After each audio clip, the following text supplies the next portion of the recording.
আমাদের ঘরের পেছন থেকে খোঁজা শুরু করি। ওদিকে ছোট ছোট অনেক গাছ আছে।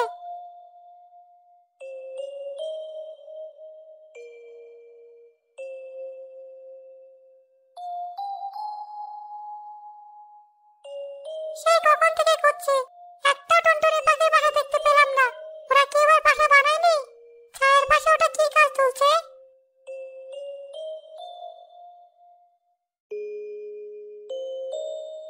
আরে, এটা তো কুমড়ো গাছ।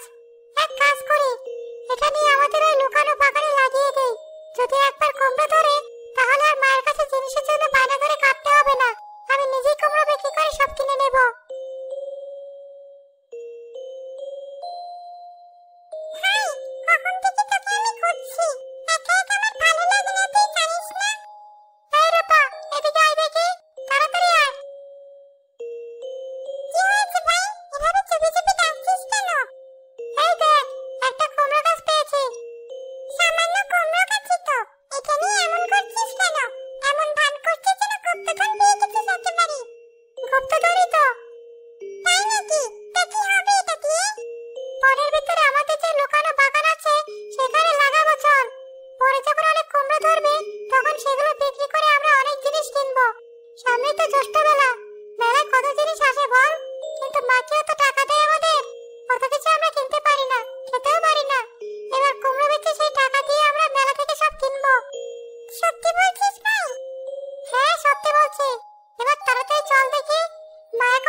কই, কাছ থেকে এসে কি আবার তোমাদের সাথে হাঁকডাক করতে হবে?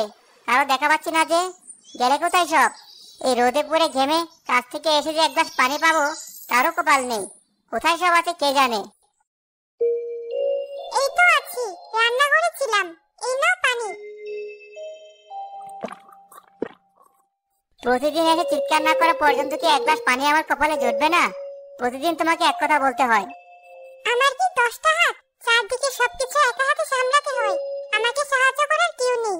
তুমি তো বাইরের ওই এক কাজ করে এসে গরম দেখাতে পারো। এদিকে সংসারের সব কাজ আমার একা হাতে করতে হয়, সেদিকে কোনো খেয়াল আছে তোমার? যখন যেদিকে কাজ থাকে তখন সেখানে থাকি। তোমার পানি নিয়ে বসে থাকলে তো আর আমার হয় না। হ্যাঁ, অনেক বুঝেছি, আর বোঝাতে হবে না। তা তুমি না পারো, ছেলে মেয়েদের তো একটু বলে রাখতে পারো, তাই না? এটুকু কাজ তো ওরা করতেই পারবে। হ্যাঁ, ভারী কাজের লোক তোমার ছেলে মেয়ে দুটো। আমি বললে একেবারে পানির গ্লাস হাতে নিয়ে বসে থাকবে।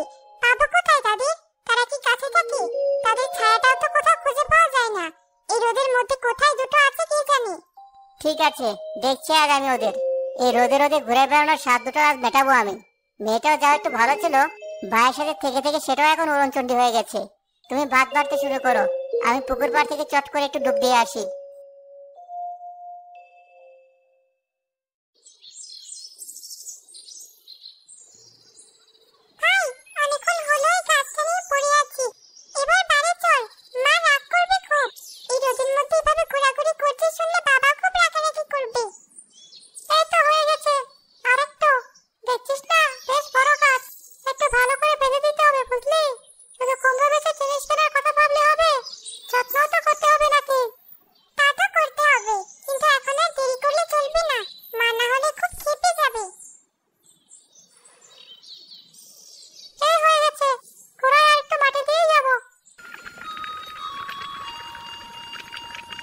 ভাত হয়ে গেছে? দাও দাও, ওটা খেতে দাও আগে। খিদে পেট একেবারে জ্বলে পড়ে যাচ্ছে, আর ভালো লাগছে না। এই তো হয়ে গেছে। রূপা, রাজু ওরা কোথায়? এখনো আসেনি? না, তাদের টিকিটিও দেখা যাচ্ছে না। কোথায় গেছে তো কে জানে। দেখেছিস ভাই, বাবা মা আমাদের নিয়ে কথা বলছে। আজ মনে হচ্ছে আমাদের কপালে দুঃখ আছে। তোকে কতবার বললাম তাড়াতাড়ি চল, কিন্তু তুই আমার কোনো কথাই শুনিস না। শুনেছিলাম এই দিনে টুনটুনি পাখিরা ছোট ছোট গাছে বাসা করে ডিম দেয়, আর ঝড়ে সেগুলো ভেঙে গেলে বড় পাখিরা উড়ে যায়, ছানাগুলোকে বিড়াল কুকুরে খেয়ে নেয়। কিন্তু আমি এবার তা হতে দেব না। সব বাসা খুঁজে খুঁজে দেখে রাখবো। ঝড় হলে তখনও খোঁজ নেব। এমন কোনো ছানা পেলে সেটা নিয়ে এসে পোষা শুরু করে দেব। তাহলে আমার পাখি আমাকে তো খুব বলতে পারলি, এবার দেখি এদের কি বলো তুমি। এদের যদি আজ ঠিক করে তুমি শাসন না করতে পারো, তবে এরপর থেকে ওদের নিয়ে আমাকে আর কিছু বলবে না। রোজ রোজ ওদের নিয়ে আমি এত কথা শুনতে পারবো না। আচ্ছা বাবা, এবার তুমি একটু থামো।